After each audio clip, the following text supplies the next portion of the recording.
শিক্ষার পরিবেশকে আবার ফিরিয়ে আনতে পারব। কোটা সংস্কার আন্দোলনে সৃষ্ট সহিংসতার ঘটনায় ক্ষতিগ্রস্ত ও মানসিকভাবে বিষাদগ্রস্ত শিক্ষার্থীদের ভয় কাটিয়ে স্বাভাবিক শিক্ষা জীবনে ফিরিয়ে আনতে সরকারকে সর্বাত্মক সহযোগিতা করার কথা জানিয়েছেন ঢাকা উত্তর সিটি কর্পোরেশনের মেয়র আতিকুল ইসলাম। সোমবার নগর ভবনের সম্মেলন কক্ষে ডিএনসিসি এলাকায় অবস্থিত বিশ্ববিদ্যালয় ও কলেজগুলোর উপাচার্য ও অধ্যক্ষদের নিয়ে আয়োজিত মতবিনিময় সভায় একথা বলেন তিনি। ক্ষতিগ্রস্ত শিক্ষার্থী, বিশেষ করে যারা নিহত এবং আহত আছে, তাদের পাশে ইমিডিয়েটলি দাঁড়ানোর জন্য এটি আজকে এসেছে, যে তাদের পরিবারের কাছে যাওয়ার জন্য, যারা নিহত হয়েছে তাদের পরিবারকে যাওয়ার জন্য, অর্থাৎ প্রত্যেকটি আহত এবং নিহতদের বাসায় গিয়ে তাদের পরিবারের পাশে যাওয়ার জন্য। এবং পরিবারের অনেকে আতঙ্কে আছে, যারা চিকিৎসা অবস্থায় আছে, কিন্তু তাদের কাছে কোনো টিচারও যেতে পারছেন না, যে টিচাররা গেলে আর টিচারদেরও কি অবস্থা হয় কি না হয়। এই জন্য ওনারা একটা অভয় চান যে আমরা যেন তাদের সাথে গিয়ে টিচারও যেন ছাত্রদের খোঁজ দিতে পারে।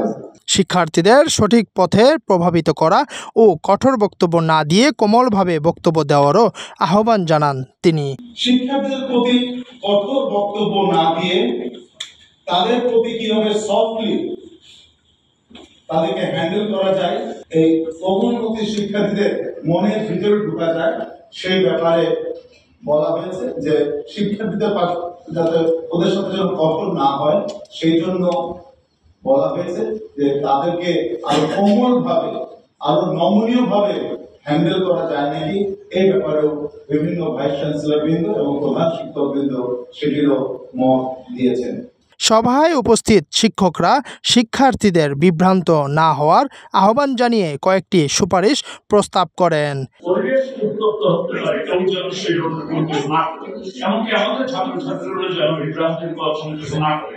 অন্যায় কোনো আবদার আমরা শুনবো, তা তো শুনবোই না, কিন্তু তাদেরকে আমাদের শুনতে হবে। এবং আমার মনে হয় যে এই যে ধরপাকড় বা হচ্ছে, অনেকেই বলেছে, আমি জাস্ট বলছি আমার মনে হয় ইমিডিয়েটলি স্টপ করতে হবে।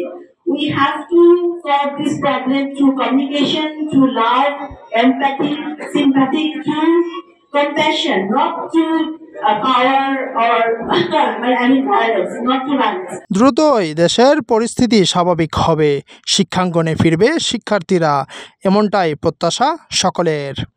মেহেদী হাসান, বিজনেস বাংলাদেশ, ঢাকা।